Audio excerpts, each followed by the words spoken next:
Em algum lugar numa galáxia distante, existe uma estrela que não tem nada de especial. Ela brilha há bilhões de anos, traça a mesma órbita lenta ao redor do centro galáctico e segue em frente, completamente alheia ao que a espera. Mas no centro dessa galáxia existe algo que não faz barulho, não emite luz e não anuncia a sua presença. Está simplesmente lá, e a gravidade ao redor dele dobra o espaço de um jeito que nenhuma outra coisa no universo consegue. Um buraco negro supermassivo, com uma massa que pode ser 1 milhão ou até 1 bilhão de vezes a do nosso Sol. E ele está em repouso, não está caçando, não está se movendo, está apenas existindo, com uma paciência que só o universo pode ter. Às vezes é algo simples, uma estrela passando perto o suficiente para puxar a outra levemente fora de curso.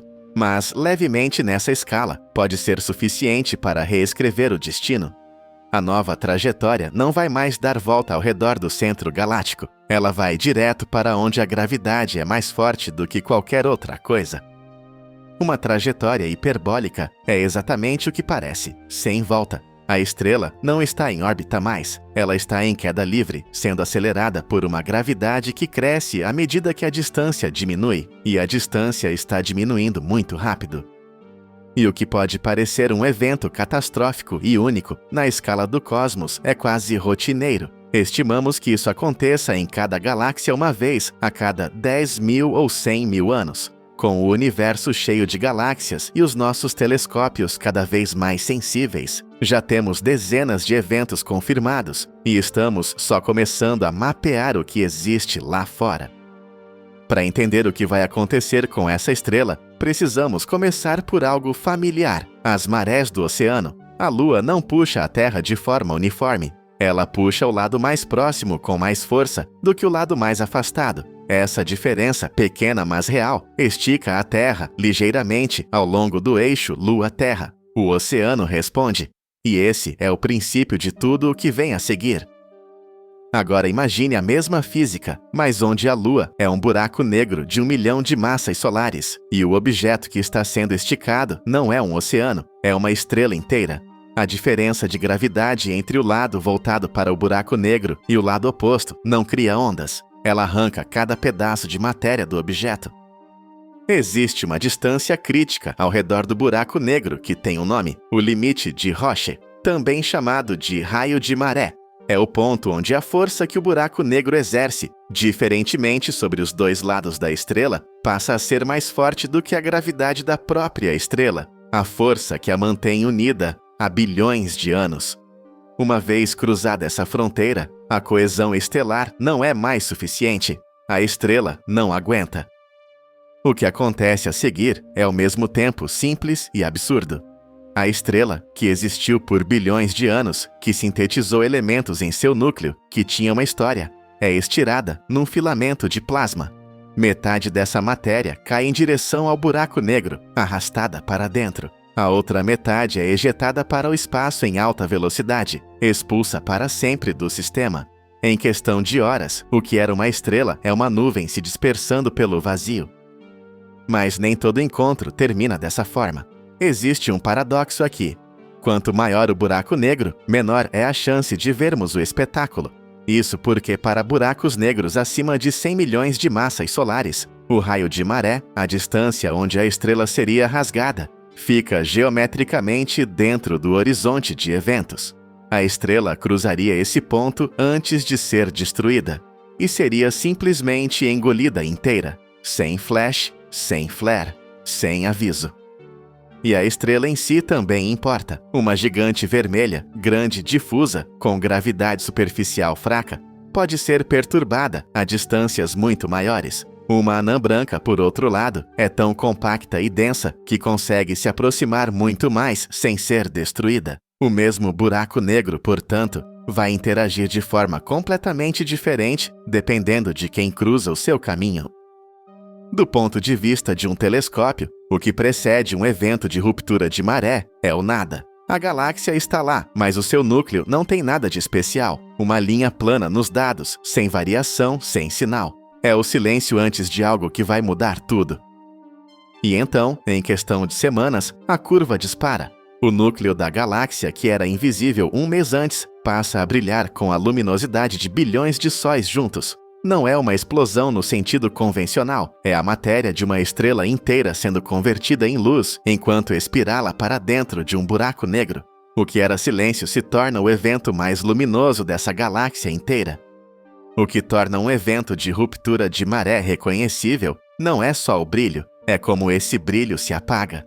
O decaimento segue uma lei de potência precisa, T elevado a menos 5/3, que foi derivada matematicamente por Martin Rees em 1988, 30 anos antes de termos dados bons o suficiente para testar. Quando um evento real segue exatamente essa curva, não há dúvida. Não é uma supernova, não é um AGN acordando, é uma estrela sendo destruída. A matéria estelar que cai em direção ao buraco negro não cai em silêncio. Ela se comprime, aquece e começa a emitir em comprimentos de onda que o olho humano nunca vai ver. O disco de acreção formado pode atingir dezenas de milhões de graus, e a esse nível a emissão dominante é raios X e ultravioleta. Para ver um evento de ruptura de maré, você precisa de telescópios no espaço. E em alguns casos, o buraco negro não apenas consome a matéria, ele lança. Pelos seus polos magnéticos, feixes de plasma são ejetados a 90% da velocidade da luz, estruturas colimadas que se estendem por distâncias inimagináveis. São os chamados jatos relativísticos, raros, extremamente energéticos. E quando um desses jatos aponta diretamente para nós, a assinatura nos dados é diferente de tudo o que víamos antes. É por isso que nenhum telescópio sozinho conta a história inteira. Raios X capturam o disco quente, o UV registra o envelope externo, o óptico acompanha o brilho visível ao longo de semanas, o rádio rastreia os jatos a grandes distâncias. Cada janela espectral revela uma parte diferente do mesmo fenômeno, e só combinando tudo é que a imagem real aparece. Em setembro de 2019, o telescópio ZTF registrou um ponto de luz que não deveria estar lá, no núcleo de NG C4526, a 214 milhões de anos-luz de distância, o que tornava isso diferente de tudo que tínhamos visto antes. O alerta chegou 40 dias antes do pico do evento. Pela primeira vez, os telescópios do mundo inteiro podiam se voltar para um evento de ruptura de maré desde o começo e acompanhar cada fase do processo em tempo real. O que os dados revelaram era algo que nunca tínhamos visto com essa clareza: a estrutura em camadas do evento. Por fora, um envelope difuso de matéria estelar ejetada, mais para dentro, um disco de acreção em formação. E nas linhas espectrais, a assinatura inequívoca do hidrogênio, confirmando que aquele material havia sido uma estrela. Nicol e colegas, em 2020, publicaram o primeiro mapa de dentro para fora de um evento de ruptura de maré. A teoria e a observação finalmente conversando no mesmo idioma.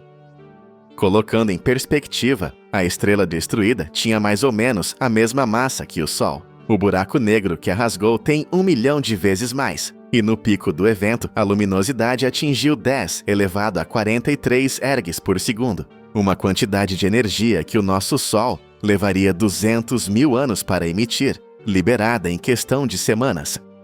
A SASSN-14LI, detectado em 2014, abriu uma janela diferente. Não foi o evento mais energético, mas foi o primeiro onde conseguimos assistir, semana a semana, a matéria estelar se reorganizando em disco. A circularização, que nos modelos era sempre um processo inferido, ficou visível nos dados. Nós assistimos ao buraco negro montar, ao longo de meses, a estrutura que o alimentaria por mais tempo ainda. Em março de 2011, o satélite Swift registrou um flash de raios gama que não se apagava. Outros eventos similares duram segundos. Este durou dias. A explicação que emergiu era perturbadora. Era um evento de ruptura de maré, e o seu jato relativístico estava apontado diretamente para a Terra. Um blazar de curtíssima duração. Um tipo de objeto que, segundo os modelos da época, simplesmente não deveria existir. O que acontece com a metade da estrela que não é ejetada para o espaço? Ela não cai direto no buraco negro. Esse material é capturado em órbita, primeiro em filamentos que se cruzam e colidem, depois em streams que ao longo de semanas e meses vão perdendo energia e se arranjando numa estrutura circular. Um disco quente, luminoso e persistente. A destruição da estrela acabou, mas o buraco negro ainda está se alimentando. E o buraco negro não para depois do pico. Durante meses, às vezes mais de um ano, ele continua emitindo, mais fraco a cada semana, como uma brasa que vai perdendo calor lentamente. O disco vai se consumindo, a acreção vai diminuindo e o sinal vai sumindo dos dados. O que era o objeto mais brilhante de uma galáxia se torna gradualmente invisível de novo. E então vem o eco, o flash de UV e raios X emitido no pico do evento de ruptura de maré, viaja para fora da galáxia e quando encontra as nuvens de poeira ao redor do núcleo, aquece esse material, que reemite a energia em infravermelho, com um atraso de meses. O telescópio WISE registrou esses ecos em múltiplos eventos.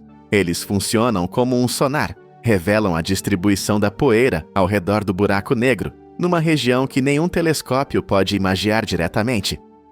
A maioria dos buracos negros supermassivos que existem no universo está completamente inativa, sem disco de acreção, sem AGN, sem nenhuma emissão que os traia. São objetos que existem há bilhões de anos em total silêncio e que os nossos melhores telescópios simplesmente não conseguem ver. Um evento de ruptura de maré é a única janela que temos para pesar esses objetos. Porque por um breve período, o buraco negro acende, e quando ele acende, podemos medi-lo. Há algo mais profundo aqui. A relatividade geral de Einstein é extraordinariamente bem testada em campos gravitacionais fracos, no sistema solar em pulsares binários. Mas perto de um buraco negro supermassivo, o campo gravitacional é outra coisa. Os eventos de ruptura de maré nos dão dados observacionais nesse regime extremo. A precessão do disco de acreção, o arrasto do próprio espaço-tempo por um buraco negro em rotação, a colimação de jatos por campos magnéticos muito intensos. É relatividade geral, em condições que nenhum laboratório na Terra vai reproduzir jamais. E no pico do flare, a taxa de acreção pode ultrapassar o que chamamos de limite de Eddington, o máximo teórico para a acreção estável de um buraco negro. Acima desse limite, a física muda. O sistema começa a ejetar material, em vez de apenas acretar. Ventos de alta velocidade saem do disco. Outflows carregam energia para fora. Esses processos existem nos nossos modelos há décadas, mas só em eventos de ruptura de maré temos a chance de observá-los diretamente, em tempo real, enquanto acontecem. Nos próximos anos, tudo o que discutimos aqui vai se multiplicar. O Observatório Vera Rubin, no Chile, vai varrer o céu austral completo a cada 3 ou 4 dias, com o LSST, o Legacy Survey of Space and Time, o que hoje é uma coleção de dezenas de eventos de ruptura de maré confirmados vai se tornar centenas por ano. Cada novo evento é um experimento novo, com condições diferentes, num laboratório natural que o universo oferece gratuitamente. Mas o que o LSST não vai resolver automaticamente são as perguntas que nós ainda não sabemos nem formular direito. Por que alguns eventos de ruptura de maré lançam jatos relativísticos e a maioria não? O que no buraco negro, ou na estrela, ou na trajetória, faz essa diferença? Porque a circularização às vezes ocorre em semanas e às vezes em meses. E existem eventos de ruptura de maré de anãs brancas, eventos ainda mais extremos, ainda mais compactos, esperando para ser detectados. Cada nova observação não responde tudo, mas afina as perguntas.